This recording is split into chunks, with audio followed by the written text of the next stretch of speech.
Greetings from the Department of Christian Education of the African Methodist Episcopal Church. My name is Garland Pierce, and I serve as the Executive Director for the department. And I am happy and excited to welcome you to this, our very first uh, CED talk.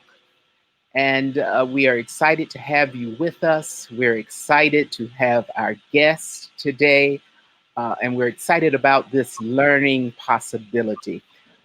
The idea for a virtual teach-in series actually was birthed before the pandemic. We recognized that this would be a wonderful way to share resources and information with Christian educators and teaching pastors and those involved in the teaching ministry of the church. And then the pandemic came, which made it even more crucial at this time. And so, given that September is Christian Education Month in the African Methodist Episcopal Church, we decided to launch this virtual teach in webinar series during this month. And we are so excited to have you join us. We know that we have persons from across the connection in the African Methodist Episcopal Church, and hopefully we have some members from the Christian Methodist Episcopal Church, the AME Zion Church, and other uh, sister congregations and denominations. And so we're going to invite you to use that chat feature in Facebook and whatever platform you're on, and give us a shout out and let us know that you are there and you are here representing your Episcopal district, your annual conference, your local congregation, and your ministry. We want to know who is with us today. While you are doing that, let me take this opportunity to introduce our guest for today. I am excited about our guest today. He is a colleague and a mentor and someone who epitomizes the teaching ministry of the church. Our guest today is the Reverend Dr. Carmichael Crutchfield, who serves as the General Secretary of the Department of Christian Education and Faith Formation for the Christian Methodist Episcopal Church. Dr. Crutchfield wears many hats. In fact, I don't know how he does all that he does, but all that he does well. In addition to serving as the General Secretary for the Department of Christian Education, he also is a full professor at the Memphis Theological Seminary in Memphis, Tennessee, where he holds the post in Christian education and is actively involved with the Methodist Studies House. And if that was not enough, he is also the pastor of Mother Liberty CME Church in Jackson, Tennessee. And those who know the history of the Christian Methodist Episcopal Church will know that that is the mother congregation of that denomination. So he holds that distinction as well. He's a proud father, a proud grandfather, and recently a husband as well. And so we congratulate him on his recent nuptials as well. So without further ado, I present to you the Reverend Dr. Carmichael Crutchfield, our guest, and we're happy to have him today because he will be talking to us about his upcoming book, which is scheduled to be released widely at the beginning of next month. The title of the book is The Formation of a People, Christian Education and the African American Church. Dr. Crutchfield, welcome to CED Talks. And we're going to jump right in. Maybe could you just tell us a little bit about your vocational journey as a Christian educator And then maybe from there, share a little bit about what inspired you to write this book. Okay. Thank you, Reverend Pierce.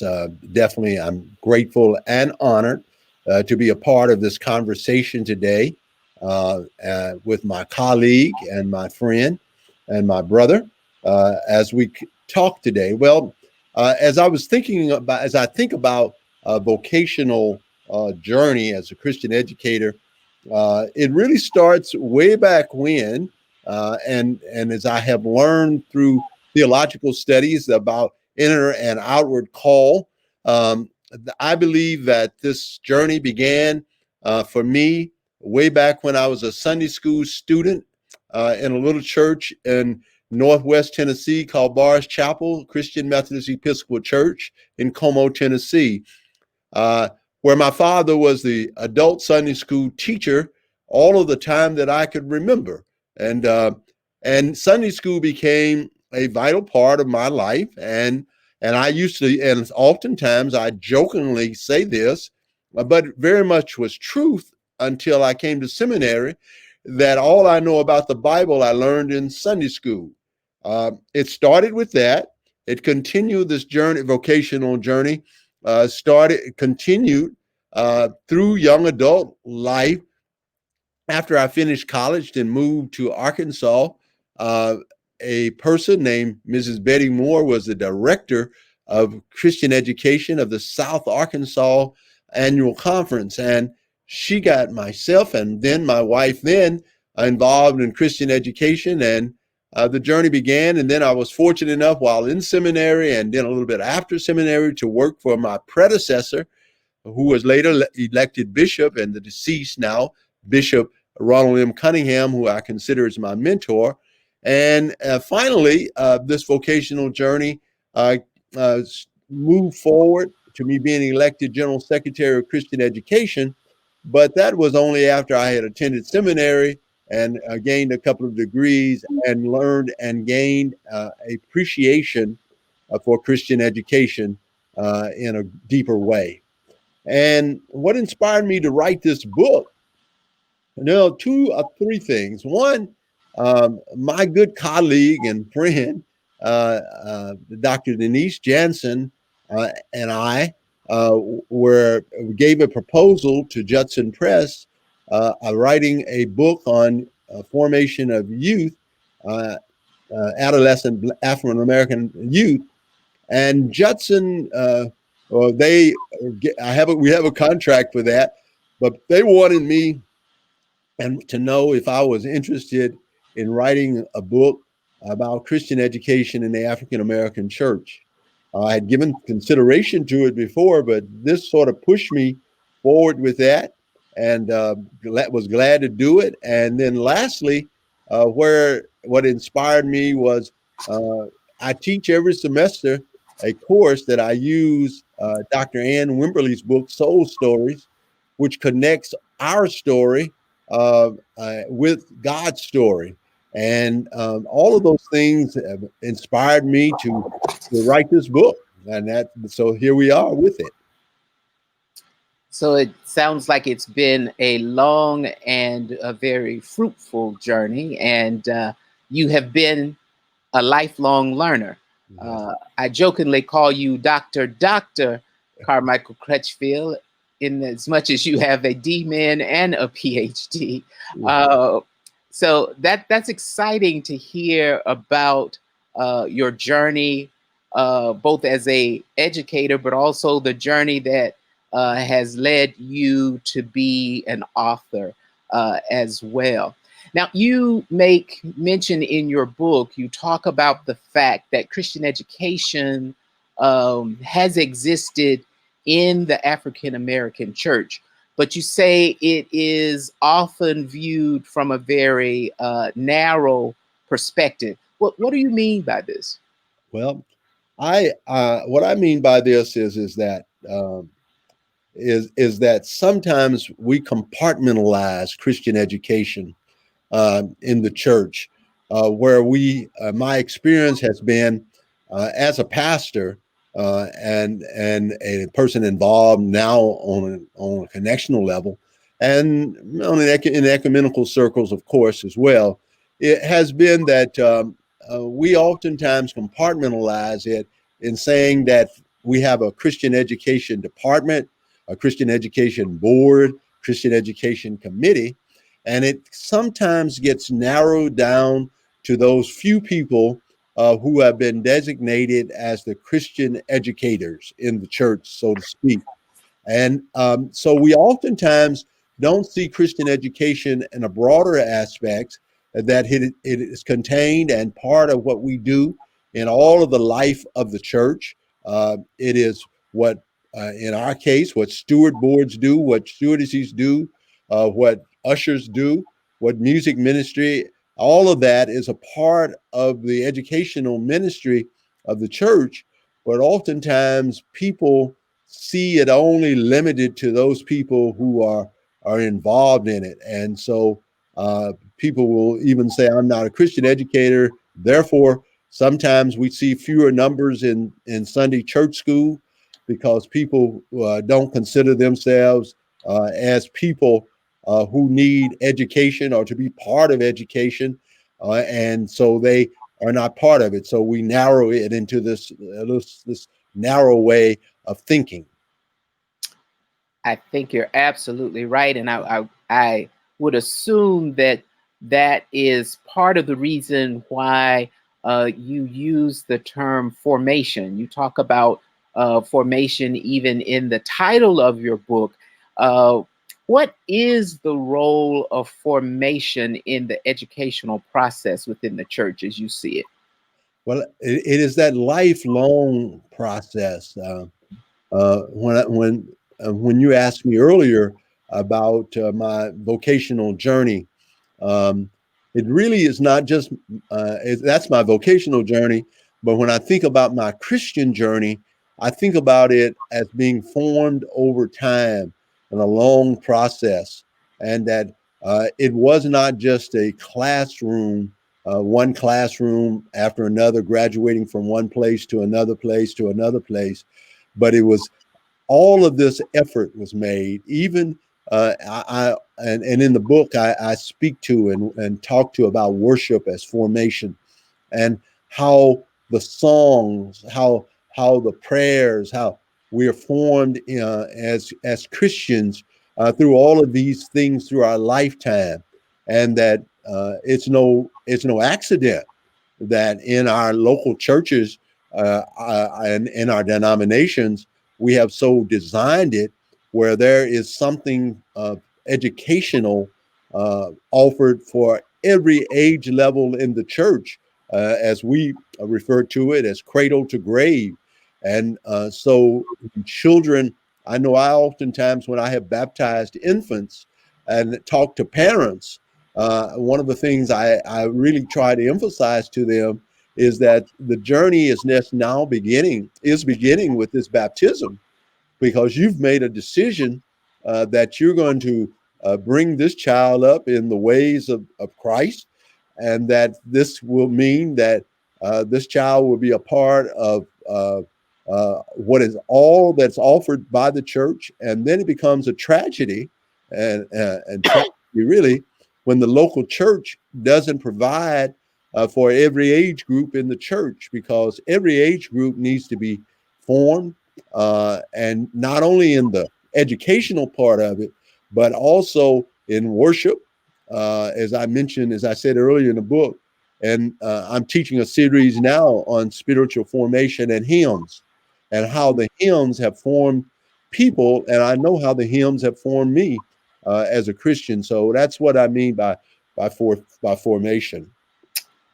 Very, very interesting. And certainly, as Methodists, we're often known as a singing people, and how those hymns have formed us and formed our faith.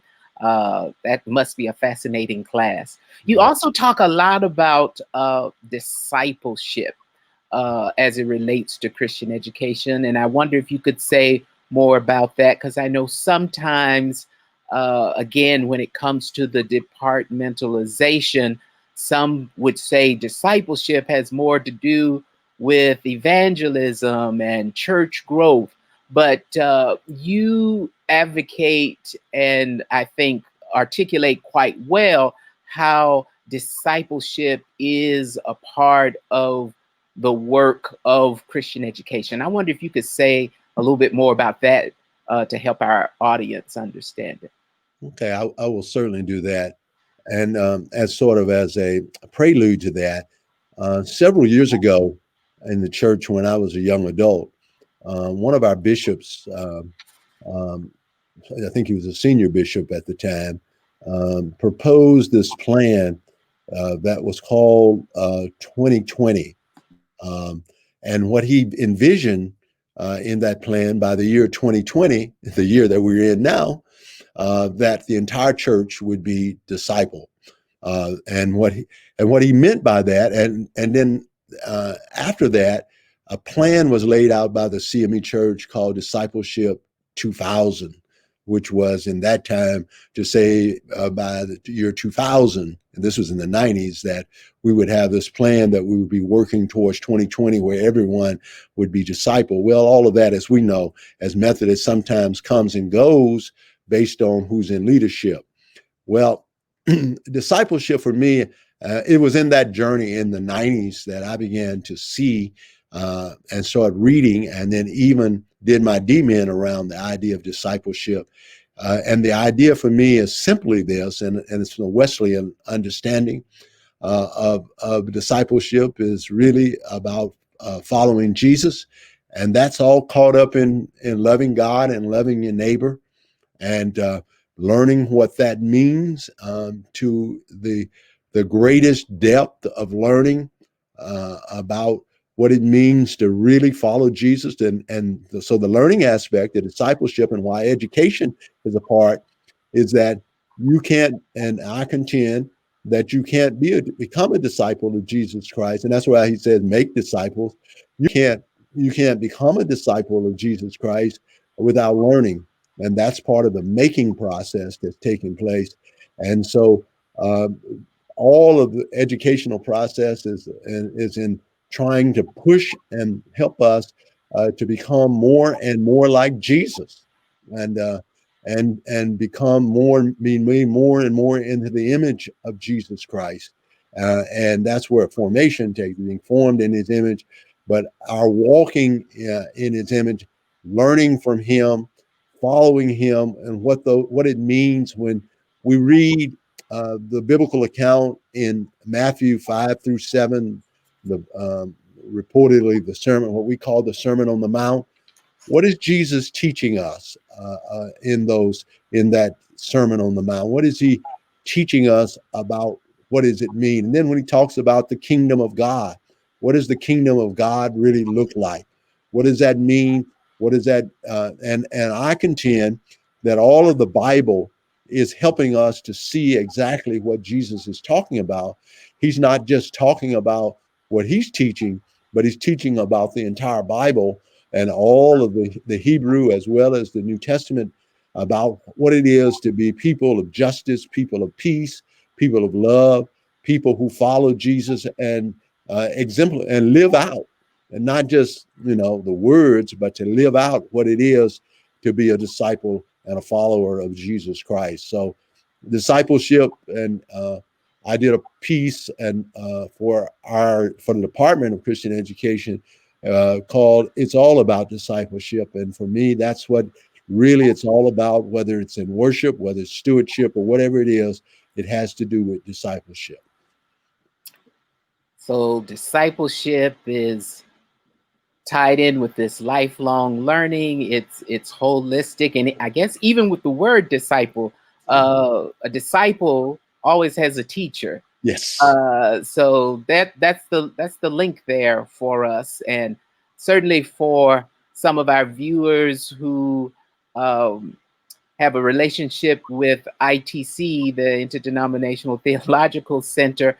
I'm often met with um, the definition of Jonathan Jackson, Mm-hmm. that beloved professor, that Christian education is that ministry which undergirds all other ministries of the church. So I think that kind of gets at this holistic understanding of discipleship.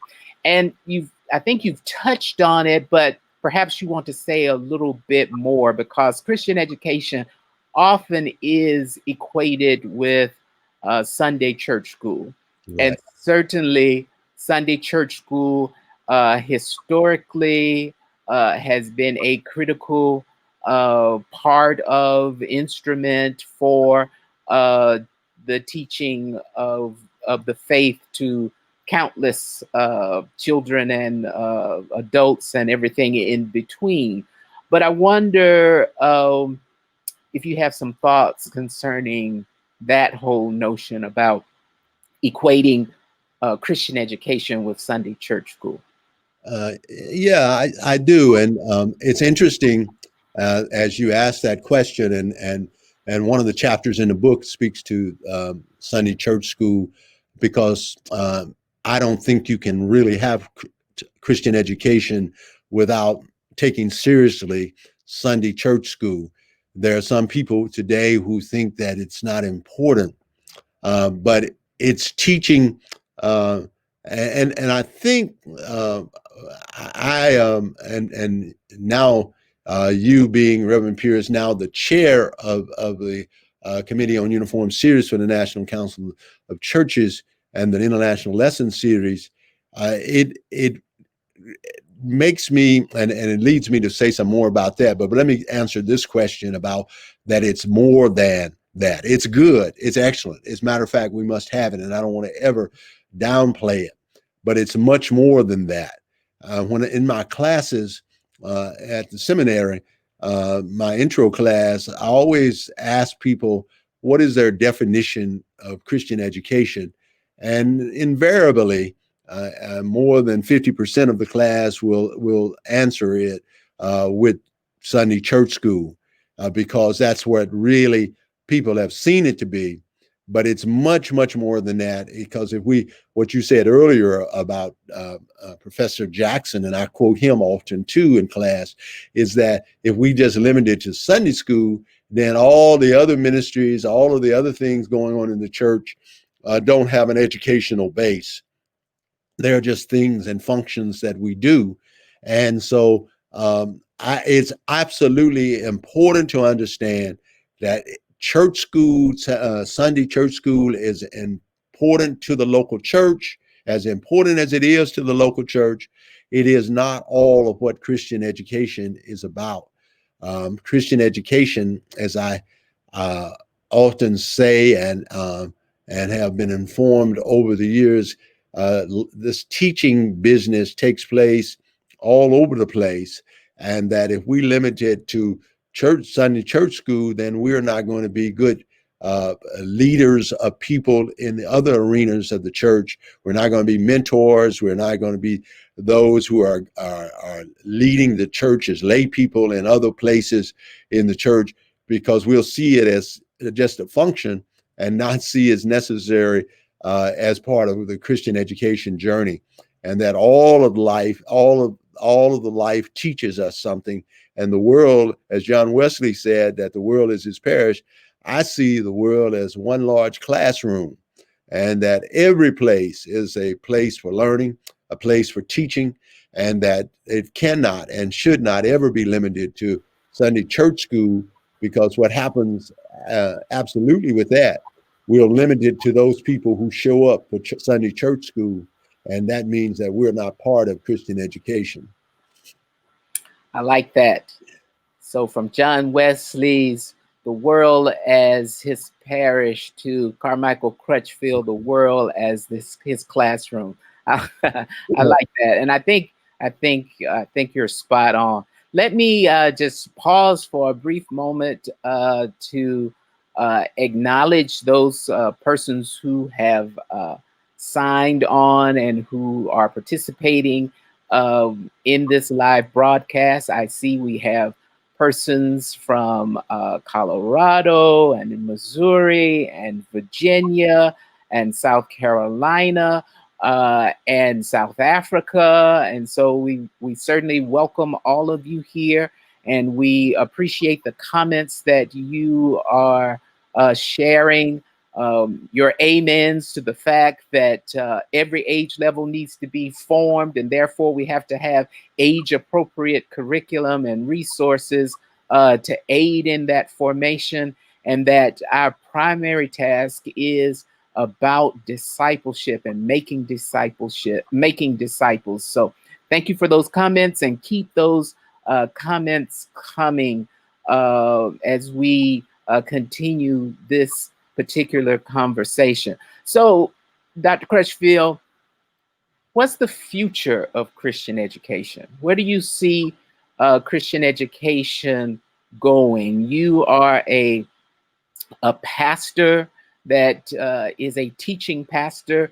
You are a professor in a seminary, helping to form and instruct persons entering ministry, entering pastoral ministry. Some of them will be entering teaching ministry and other ministries. And then you are a denominational department head. And so you see Christian education and formation with a more global perspective within the Christian Methodist Episcopal Church, not to mention your leadership in ecumenical initiatives related to Christian education. So you have quite an expansive vantage point by which to look at Christian education. So, you know, I know you don't have a crystal ball and you don't necessarily call yourself a prophet, but what do you see as the future of Christian education? Well, I see it in two or three things in the future, and some of that is playing itself out even today. Um, First of all, back in the 90s, I believe, I used his book from time to time in classes, and I think it was written in the 90s. Chuck Foster wrote this book about educating congregations. And and one of the things that and as a matter of fact, I did not use him. I used a couple of other people to sort of support this in a question as I reflect back upon the PhD work. One of the things I see it as community building. And where I see that building being, and really very much Wesleyan, that, and I have tried to give forth a hint of this in a work that I did at the Department of Christian Education, 21st Century Discipleship, where talking about small groups and how small groups and taken from David Watson, moving from to covenant discipleship groups, playing off the class leader system, re-looking at, revisioning what class leaders and class leader system might be into a sense of a spiritual formation type small groups, where I see this taking place in Sunday church schools. I see Sunday church schools where curriculum will be varied, where some will be using the International Lesson Series that comes from the denominational houses. But I also see that denominational houses and others, publishers providing in whatever ways, whatever electronic these days, probably ways that help people in spiritual formation, and what that really means in the life of people and this lifelong learning process and being formed in Jesus Christ. I see that as one of the ways that takes place. Along that line, that's where I see discipleship being emphasized and continue to be emphasized more and more. Spiritual formation of people, faith formation of people. And so in 2018, I was able to convince the General Conference to change our department to add formation to our name, because I do see that that being a major emphasis as what it is to be in the education business. and how we continue to define and make sense out of what it means to form people in the image of Christ. I see more emphasis being put on that. A fourth thing that I don't think I necessarily, well, I don't think I mentioned it in the book, but it's certainly something that I talk about a lot around seminary, is that I see the future of Christian education, more and more people who are lay people going to seminary and not necessarily getting Master of Divinity degrees, but getting Master of Arts in Christian education, or something of that nature, a degree that requires lesser hours, but more concentration in the area of Christian education. Well, I also see, and along that line, I see in the future that we in the African American church will see ourselves, including in our budgets, monies for people who act as directors of Christian, who carry out the role of directors of Christian education, the church, because it will be more focused, more concerned about the lives, more youth ministers, youth pastors dedicated to that role in the local church as we continue to struggle in our communities with our youth. I think we'll finally wake up and understand that if we don't give more attention and put more money toward it, it really probably never will change. But I see that happening. I see that in the future as a part of what might happen in the future.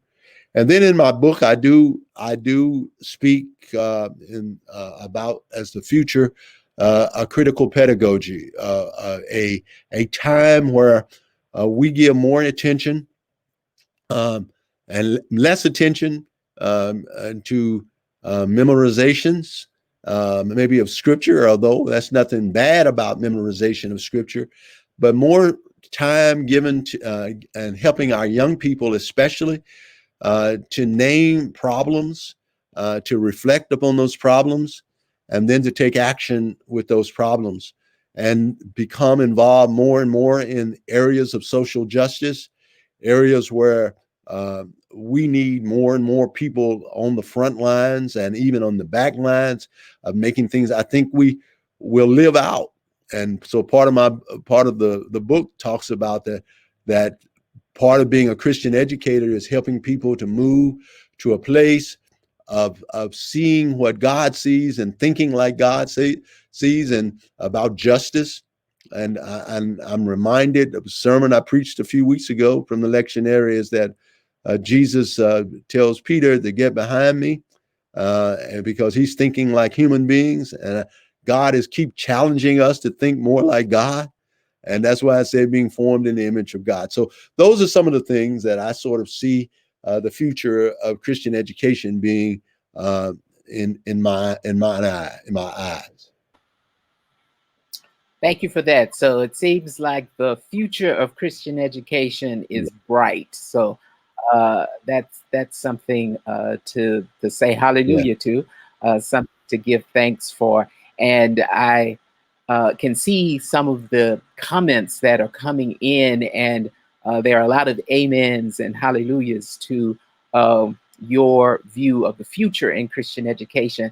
And I'm happy to report that the future is now, because I see some of those things developing and manifesting themselves even now, as I looked at some of the persons who are participating and viewing this broadcast. Some of them are theologically trained lay persons who are doing ministry in Christian education. I saw Sister Robin Porter Smith, who is our chair of the Fellowship of Church Educators and also the co-director for the Second Episcopal District in the AME Church, theologically trained layperson. And you talked about paid positions of ministry in Christian education. And I saw our own Reverend Samuel Green Jr., the Episcopal District Christian Education Director for the 7th Episcopal District, one of the few Episcopal districts that has a paid full-time Christian ed director at the Episcopal District level. sorry, Episcopal District Christian Ed Director from the 19th Episcopal District in Southern Africa, and so many others who are already living out this future in Christian education that you described. So thank you so much. Thank you so much for that. Um, you have laid out beautifully what I would say kind of the theological and theoretical foundations around Christian education and faith formation in the African American, and I would say the African uh, diasporic church as well. And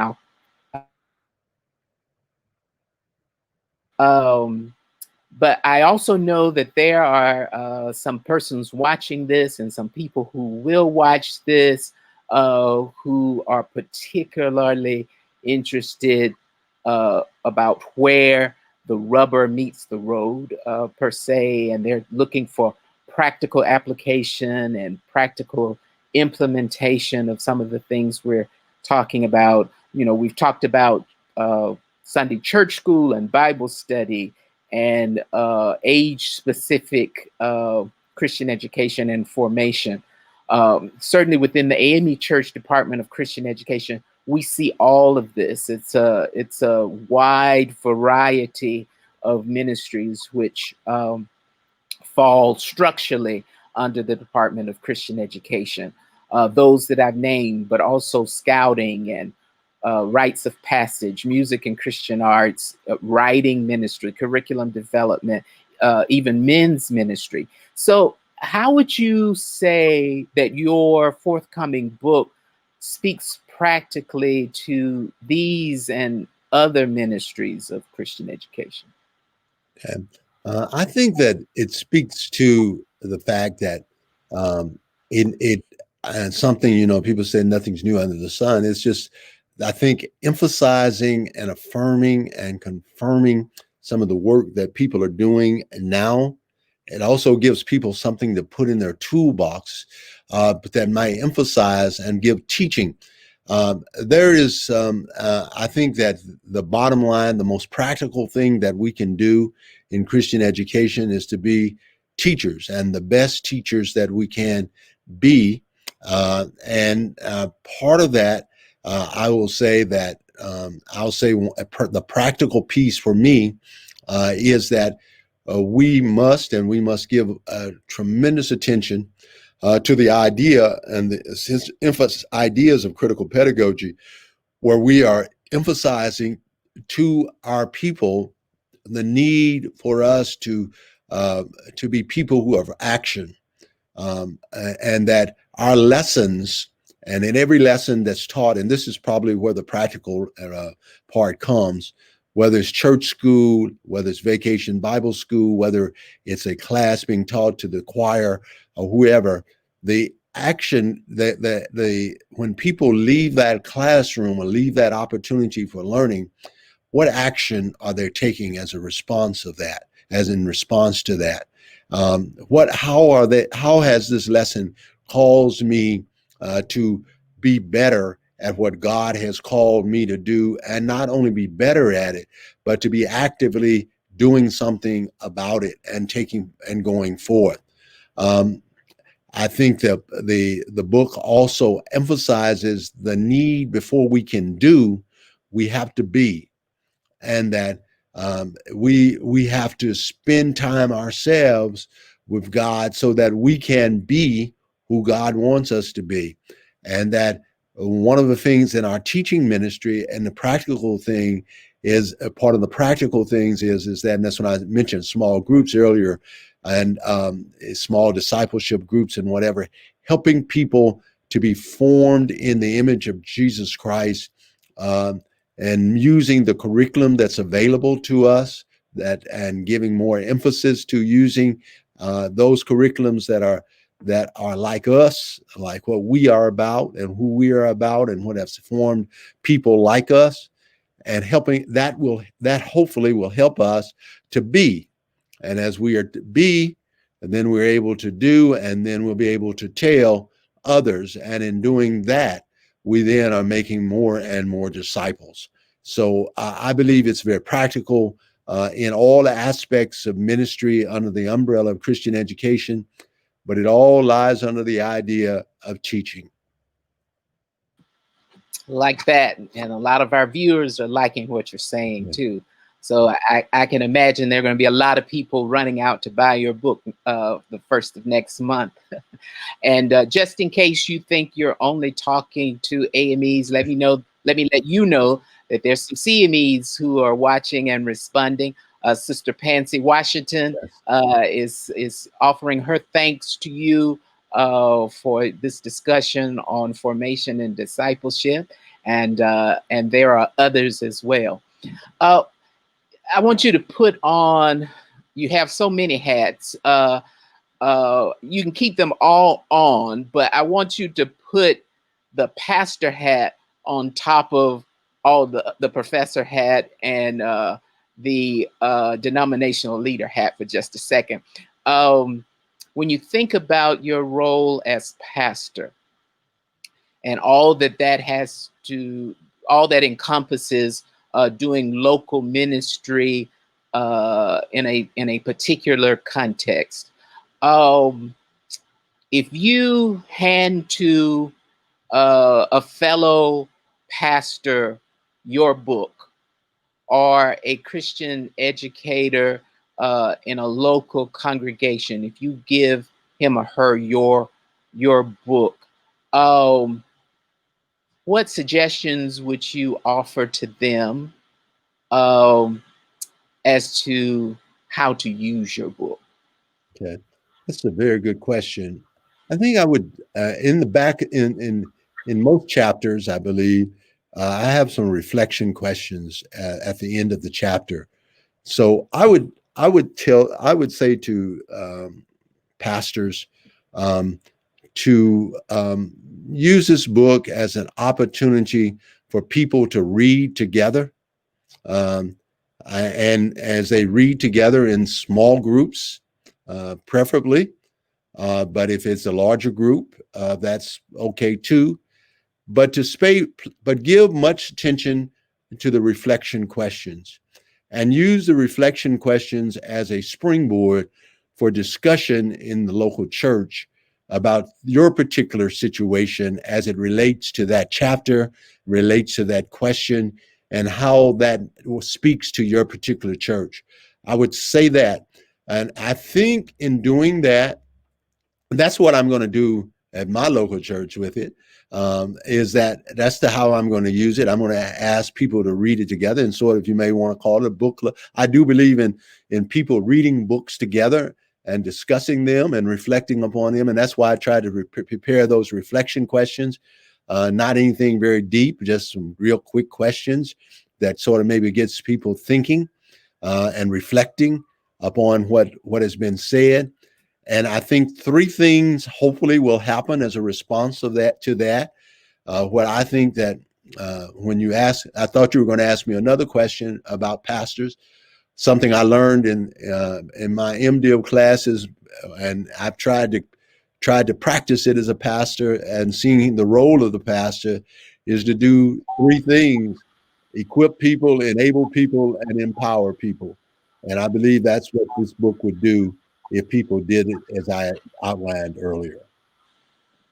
I like the idea of a book club or a book discussion group coming together to use these reflection questions. And I can certainly imagine that just about any ministry team or auxiliary or local ministry could come together and look at its mission, and then read these chapters and reflect on these reflection questions. I could see how that could be quite enriching for just about any ministry within the church. And who knows, we may move once everyone gets your book, we may move to a Zoom platform and create some virtual book That's discussion groups to reflect on these questions.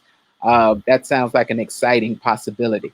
So I imagine you have spent quite a bit of time thinking about these things and writing these chapters and uh, perfectly crafting sentences and paragraphs.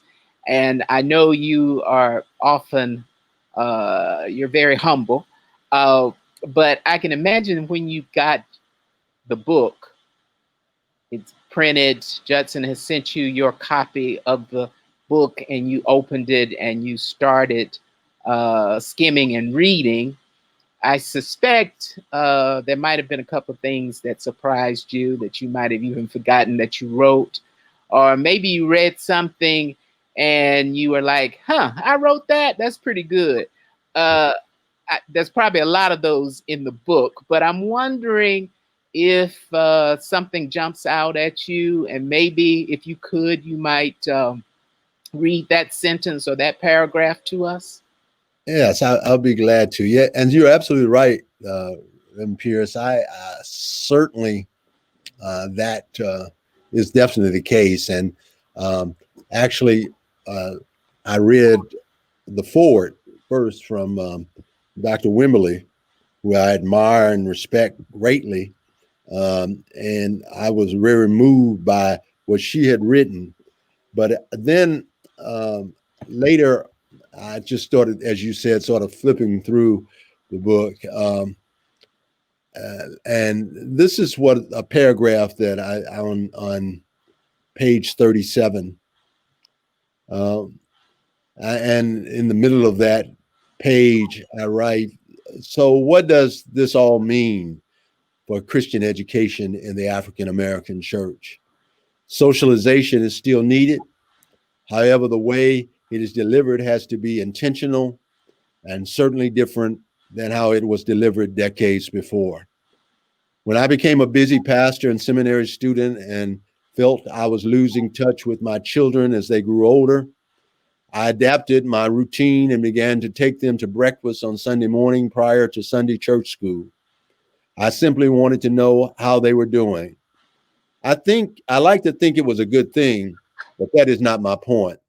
My point is that Christian education in the African American church has to be different than it once was, and it has to be intentional.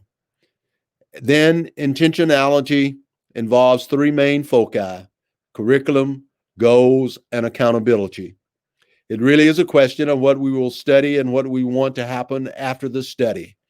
This isn't anything new, but it might be new in many ways for some in the African American churches. I contend that one of the African American church's challenges as regard to Christian education is that the church will have to require certain preparation and guidance that leads to more paid Christian educators. It is next to impossible to assess and evaluate without goals. For each lesson we teach, we have learning goals, but what are the Christian education goals for the church? Where is the intentionality and accountability? That's the end of that reading. Intentionality and accountability. Yes.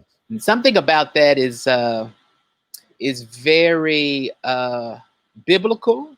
Yes. I think Jesus was very intentional in his teaching, and he certainly held the disciples accountable.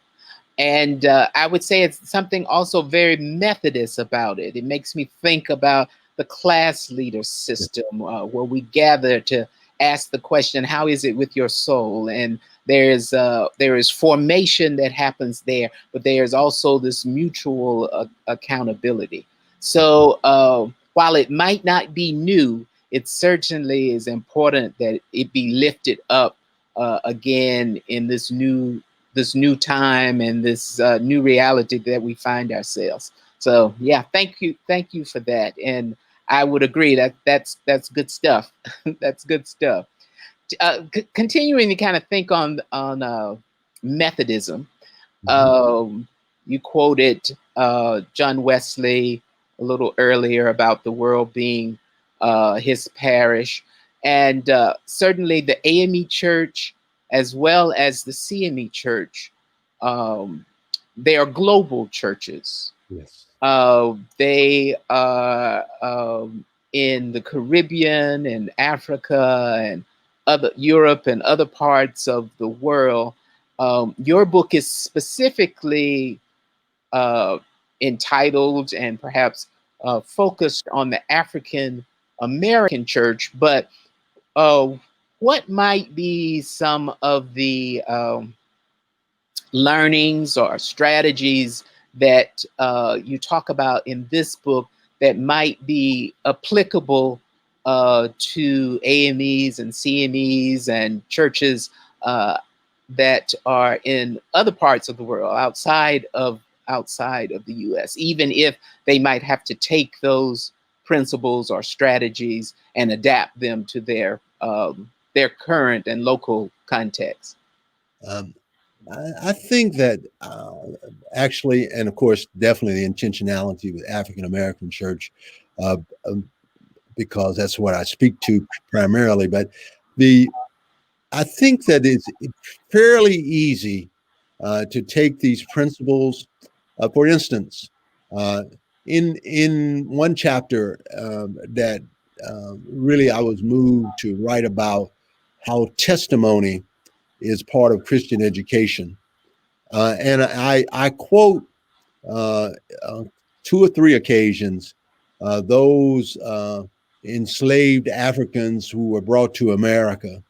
And I quote them distinctly as their slaves' testimony from Blassingame's book, because their stories I mean, they are linked to God's story. And I believe that what you find in this book is that these stories, these things that I say, they're linked to God's story.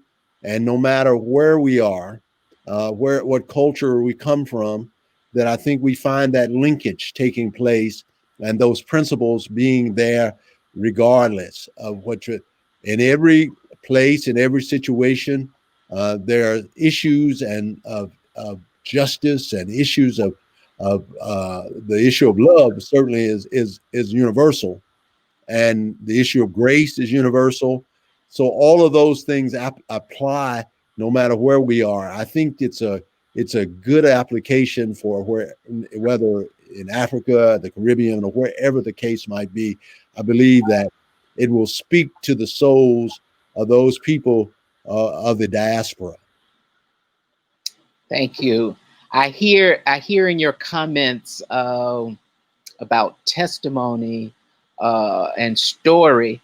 I hear the voice of one of the late beloved bishops of the Christian Methodist Episcopal Church, Bishop Dr. Thomas Hoyt, Yes, who talked about testimony as a spiritual practice. yes, I also hear you've mentioned her already, Dr. Ann Wimberly and her story linking methodology, and I should say the AME Sunday School Union Publishing House, in partnership with the Department of Christian Education, when we looked at redesigning the adult curriculum for church school, we relied heavily on Dr. Wimberly's story linking methodology, and it helped us create the Liberating Faith Studies series, where we look at our story, the story of the stories of the Bible, as well as those cultural stories to lend or to help form a faith that is biblically rooted, but also with a liberation or a liberative lens. So I think you're spot on with that. yeah. It certainly is what we are trying to do. So we're running out of time. We could go on for quite some time. I would love to, but here's a after this kind of question. Um, I'm going to give you a sentence, and I'd like you to complete the sentence and maybe say a little bit more about why you complete the sentence the way you do. So here's the sentence. After COVID-19, Christian education and faith formation will Will be challenged, but at the same time will be, I'm confident, to be the lifeline of the church, and will find new and more effective ways to communicate and make disciples. And I say that because I don't think the pandemic will change the need for Christian education and formation, and that is what is keeping the church. That's what will keep the church moving forward. And I say in the book, and when you read the book, that I have used this formula about how formation plus nurture of God's people plus leadership leads to mission, and mission and service in the church is vital for us to know who we are and why we've been called. And I say uh, that it that we must find more effective ways to communicate. Um, it's interesting that we are finding newer and newer ways to communicate during this pandemic. And I think as we leave this pandemic, I think most people would agree we will have found some ways that we may not have known or had used before, and we'll be more effective and have more opportunities to be more effective in our ways of communicating and making disciples. Um, and I think that it will not be a case of either or, whether we use technology, the face to face. It will be a case of both and. We'll use both of them, and we will we'll be broader in our formation of people. We will see people as God's people, and we will see an opportunity to reach more and more people, no matter where those people live or may even be the hue of their skin. I think the opportunities will be immense. Well, that's a wonderful word of encouragement and challenge to end this our very first broadcast on. And let me again thank you, Dr. Crutchfield, for agreeing to come on and share with us regarding your new book. And it will come out when? October 5th will be released to bookstores. October 5th. It will be released to bookstores, and we plan to carry it in the AME Christian Education Department's online bookstore. So look forward. We're encouraging everyone to purchase it and use it. I thank you again for joining us, Dr. Crutchfield. You continue to be a mentor and an encourager, and so we thank you for sharing with us. And allow me to just make a few announcements. Next week we will have one more Christian Ed talk, CED talk, and that one will be led by our own Vice Chair of the Commission on Christian Education, the Reverend Dr. Reginald Blunt, who was also Dr. Carmichael Crutchfield's professor and PhD advisor. He will be talking with us about ministry with young adults, the challenges and the possibilities. And we are excited that the interviewer will be Sister Martinique Mix, our connectional RAAC president, our young adult ministry. Also, to the members of the Fellowship of Church Educators, they will be hosting a virtual breakfast/brunch on the Zoom platform Saturday, September 26th, 11 a.m. Eastern. And for our friends in South Africa and other places, It may not be breakfast or brunch, but it can be a fellowship meal. So put on your FCE red and white and prepare your meal and get on the Zoom and let's have a wonderful time in fellowship. We would normally have our annual prayer breakfast, but that we could not have due to COVID-19 pandemic, and we were not able to have our annual meeting. So this is an opportunity for us to fellowship. And those who have paid their dues, you probably have already received information regarding it.